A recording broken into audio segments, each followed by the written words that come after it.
नमस्कार विद्यार्थी मित्रांनो, लेट्स कॉन्कर मॅथ्स या यूट्यूब चॅनलवरती तुमचे मनापासून स्वागत. आज आपण इयत्ता 8वी स्कॉलरशिप विषय गणित यातील क्षेत्रफळ प्रकरणातील स्वाध्याय 21.2 पाहणार आहोत.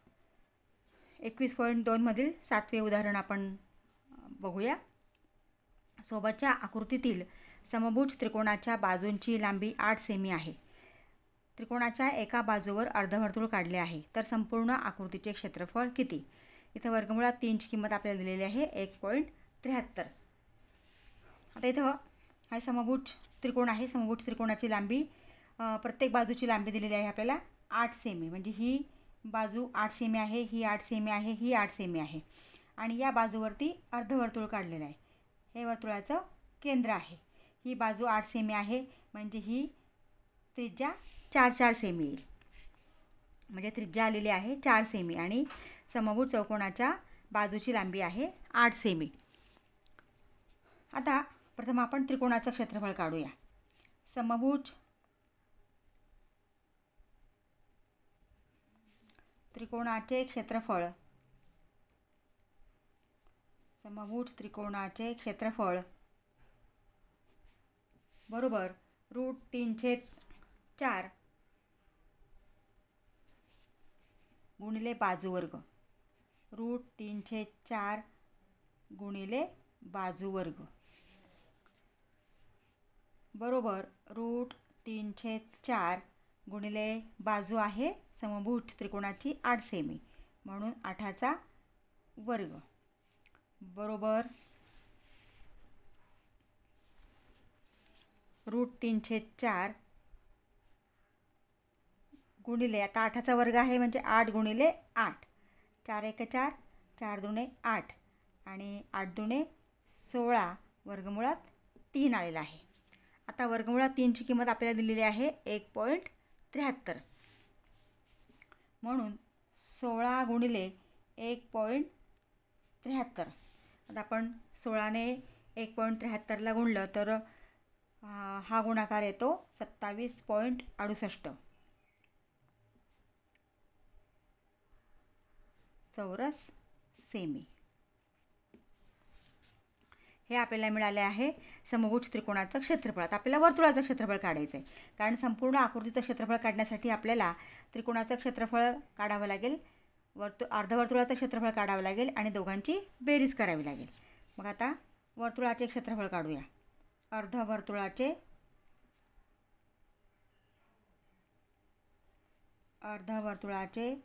क्षेत्रफळ बरोबर, आता वर्तुळाच्या क्षेत्रफळाचं सूत्र आहे πr²/2. म्हणजे वर्तुळाचं क्षेत्रफळाचं सूत्र आहे πr² आणि आपल्याला अर्धवर्तुळाचं काढायचं आहे म्हणून भागिले 2 घ्यावे लागतील बरोबर. आता आपण हा 1/2 आधी लिहून घेऊया गुणिले पायची किंमत आपण इथं 3.14 घेऊया गुणिले r. आता r किती आहे या ठिकाणी 4, कारण ही बाजू समभुज त्रिकोणाची बाजू आहे 8 सेमी आणि हा या अर्धवर्तुळाचा व्यास आहे आणि त्रिज्या ही व्यासाच्या निम्मे असते म्हणून ही बाजू त्रिज्या आलेली आहे 4 सेमी म्हणजे r बरोबर 4 सेमी. आता इथं आपण πr² 1/2 आपण पायची किंमत घेतली 3.14 गुणिले 4चा वर्ग बरोबर 1/2 गुणिले 3.14 गुणिले 4 गुणिले 4 2 2 4. आता आपण हा गुणाकार केला 3.14 गुणिले 4 2 8. तर 3.14 हा गुणाकार येतो आहे 25.12 चौरस सेमी. 8ने आपण गुणलं 8 × 4 = 32, हातच्या आलेले 3, 8 × 1 8 आणि 3 11, 1 हातच्या आलेले 3, 8 × 3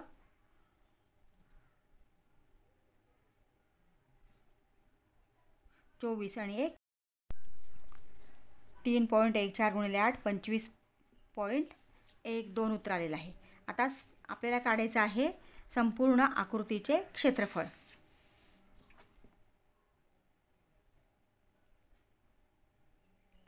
संपूर्ण आकृतीचे क्षेत्रफळ.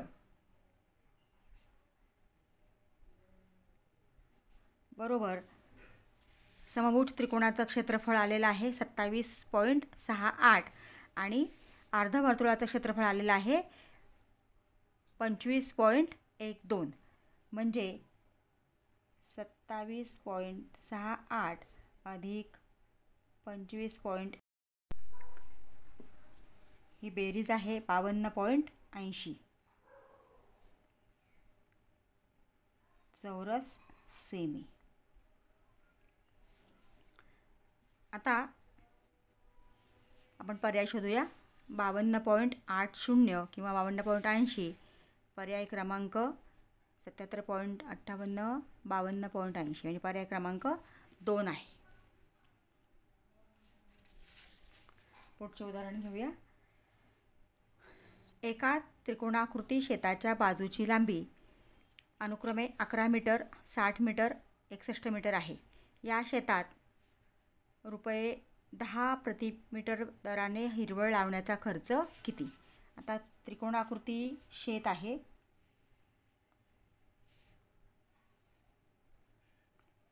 आता इथं ह्या ज्या बाजूंची लांबी दिलेली आहे म्हणजे 11 मीटर 60 मीटर आणि 61 मीटर म्हणजे हा काटकोन त्रिकोण आहे. आता इथं आपण 3 बाजूंची लांबी दिलेली आहे म्हणून हिरोचं सूत्र वापरूनही आपल्याला हे सोडवता येतं. परंतु विद्यार्थी मित्रांनो, आपल्याला कमीत कमी वेळेत स्कॉलरशिपला उदाहरणं सोडवायची असतात म्हणून इथं थोडासा विचार आपण केला तर हे पायथागोरसचं त्रिकूट आहे. म्हणजे इथं ह्या 2 बाजू परस्परांना लंब आहेत म्हणजे एक पाया आणि एक उंची होऊ शकते. म्हणजे त्रिकोणाचे क्षेत्रफळ किंवा त्रिकोणाकृती शेताचे क्षेत्रफळ बरोबर 1/2 पाया गुणिले उंची बरोबर 1/2 पाया 60 आणि उंची 11. 2 बेत्रिक 6 0 आणि हा गुणाकार केला आपण तर 11 0 0 11 त्रिक 33 चौरस मीटर हे शेताचं क्षेत्रफळ आलेलं आहे.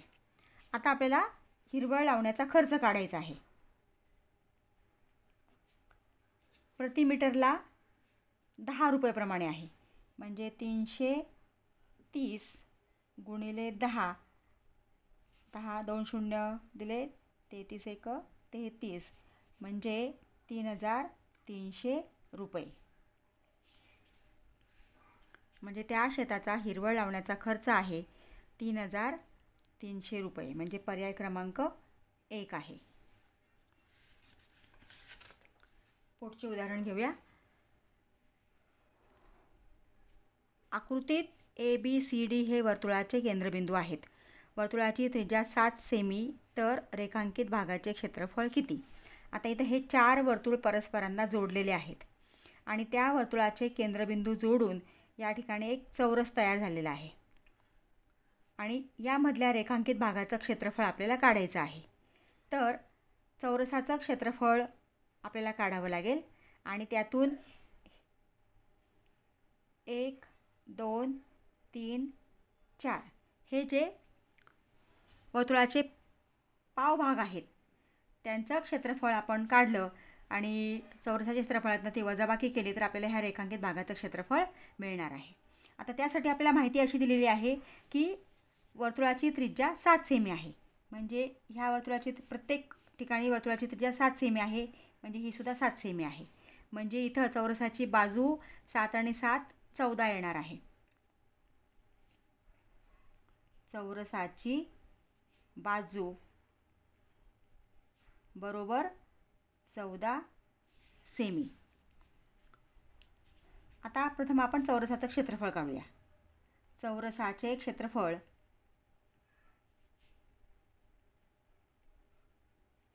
बरोबर बाजू वर्ग बरोबर 14चा वर्ग आणि 14चा वर्ग येतो 196 चौरस सेमी. चौरसाचं क्षेत्रफळ आपण काढलं. आता इथं वर्तुळाची त्रिज्या 7 सेमी आहे आणि पावभाग आहेत. हे 4 पावभाग आपण एकत्र केले तर एक वर्तुळ तयार होणार आहे. म्हणजे वर्तुळाचं क्षेत्रफळ आपल्याला काढावं लागणार आहे. तर वर्तुळाचे क्षेत्रफळ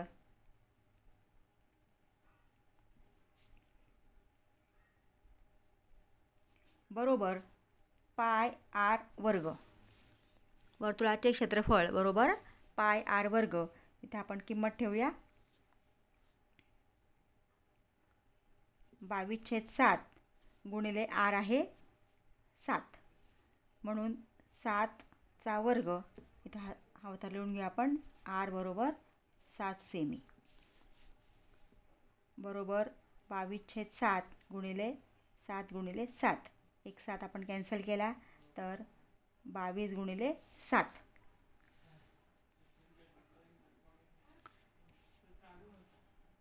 154 चौरस सेमी. म्हणजे वर्तुळाचं क्षेत्रफळ आलेलं आहे 4 वर्तुळांचं म्हणजे 4 भागांचं एकूण क्षेत्रफळ आलेलं आहे 154 चौरस सेमी.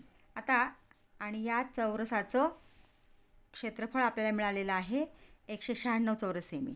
आता इथं रेखांकित भागाचं क्षेत्रफळ आपल्याला काढायचं आहे.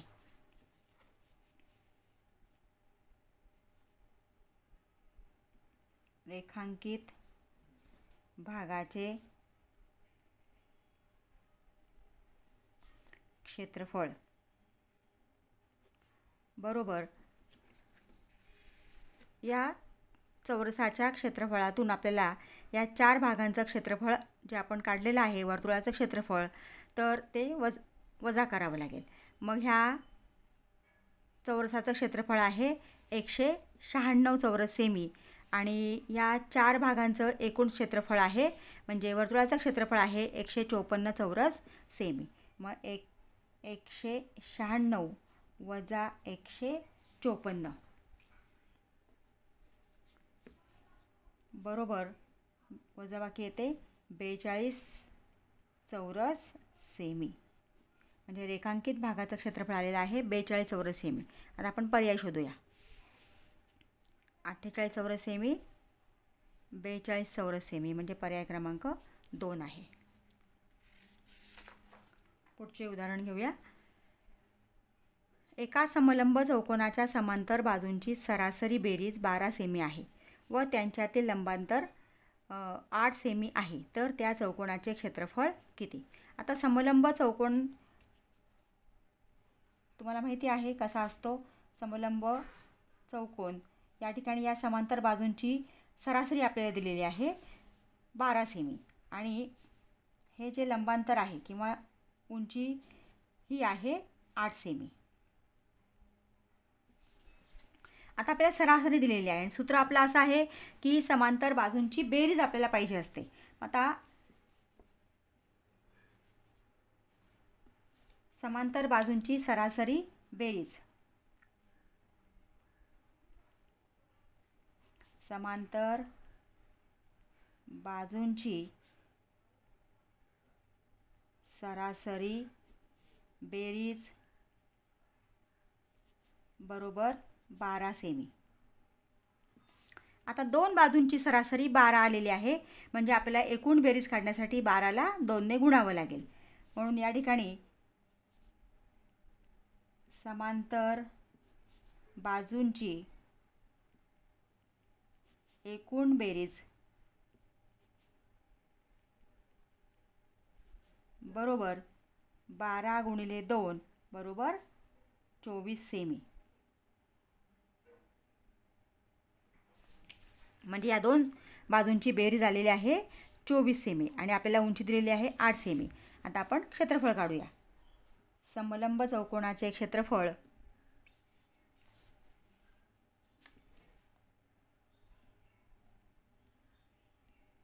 समलंब चौकोनाचे क्षेत्रफळ बरोबर 1/2 गुणिले समांतर बाजूंची बेरीज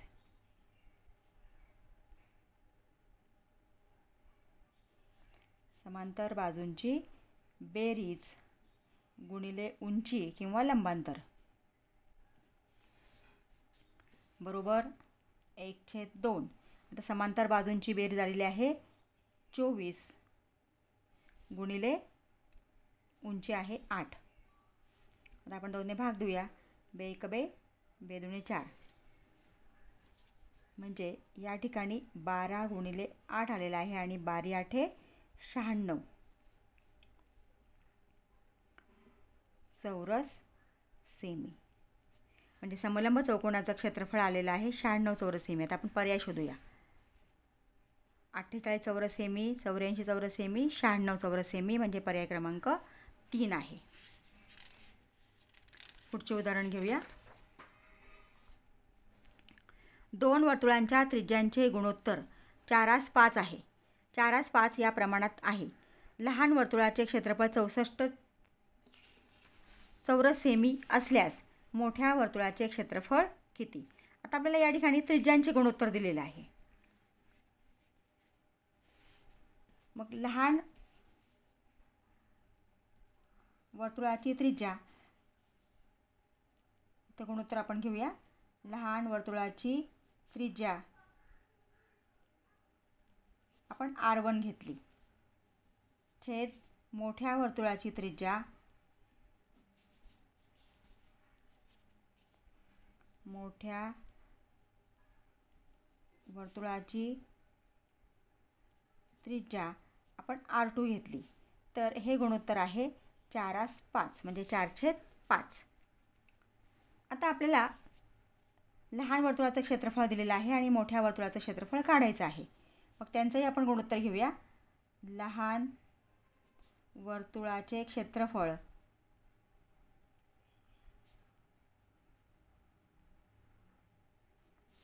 छेद मोठ्या वर्तुळाचे क्षेत्रफळ.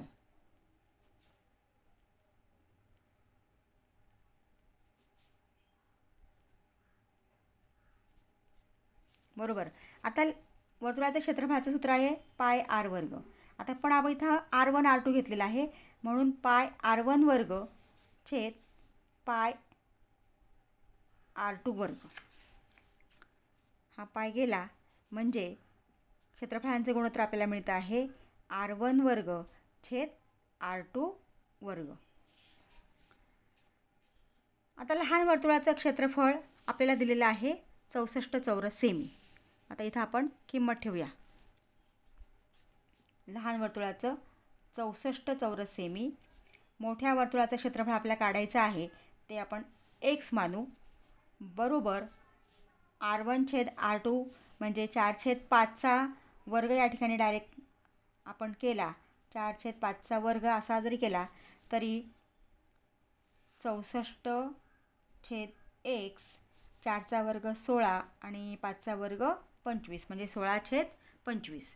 आता इथं आपण तिरकस गुणाकार करूया. 64 गुणिले 25 बरोबर x गुणिले 16. 64 गुणिले 25 बरोबर x गुणिले 16 किंवा 16 गुणिले x. आता xची किंमत काढायची आहे आणि हा 16 गुणिले इकडे त्यांना भागिले होणार आहे. मग 64 गुणिले 25 हा 16 आपण इकडं भागिले घेतला बरोबर x. मग 16 1 16 16 चौक 64 म्हणजे 4 गुणिले 25 म्हणजे x बरोबर 25 चौक 100. आता x काय मानलं आहे आपण? मोठ्या वर्तुळाचे क्षेत्रफळ म्हणजे मोठ्या वर्तुळाचे क्षेत्रफळ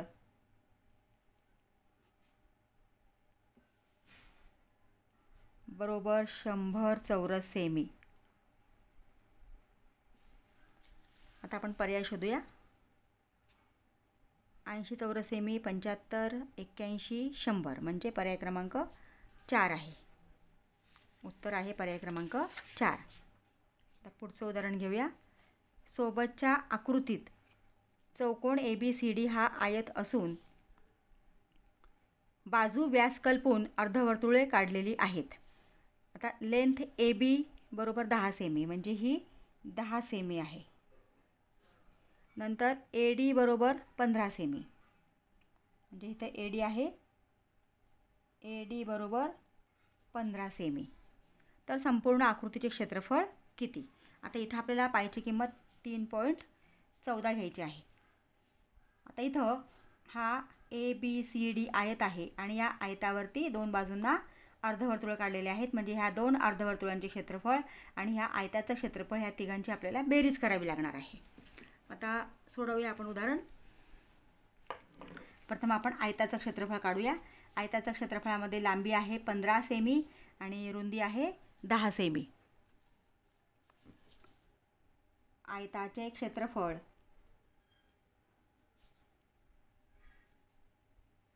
बरोबर लांबी गुणिले रुंदी.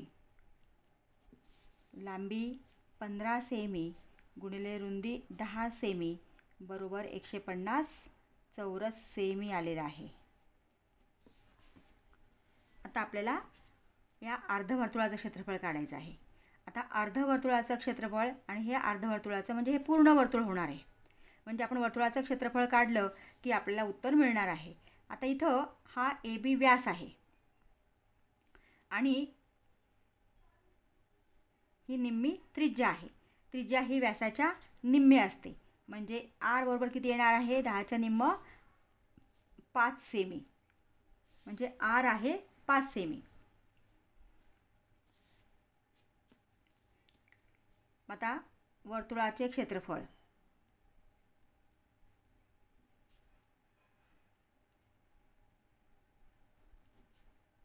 बरोबर पायची किंमत आपल्याला 3.14 घ्यायची आहे. आता वर्तुळाचे क्षेत्रफळ आहे पाय R वर्ग बरोबर पायची किंमत आपण घेतली 3.14 गुणिले Rची किंमत 5 आहे. 5चा वर्ग बरोबर 3.14 गुणिले 25. आता हा गुणाकार आपण केला तर हा गुणाकार येतो आहे 78.50 चौरस सेमी. आता आपल्याला संपूर्ण आकृतीचं क्षेत्रफळ काढायचं आहे. म्हणजे आयताचं क्षेत्रफळ आपल्याला मिळालेलं आहे 150 चौरस सेमी. हे अर्धवर्तुळ आणि हे अर्धवर्तुळ पूर्ण वर्तुळाचं क्षेत्रफळ मिळालेलं आहे आपल्याला 78.50 चौरस सेमी. आता आपल्याला या संपूर्ण आकृतीचं क्षेत्रफळ काढायचं आहे. संपूर्ण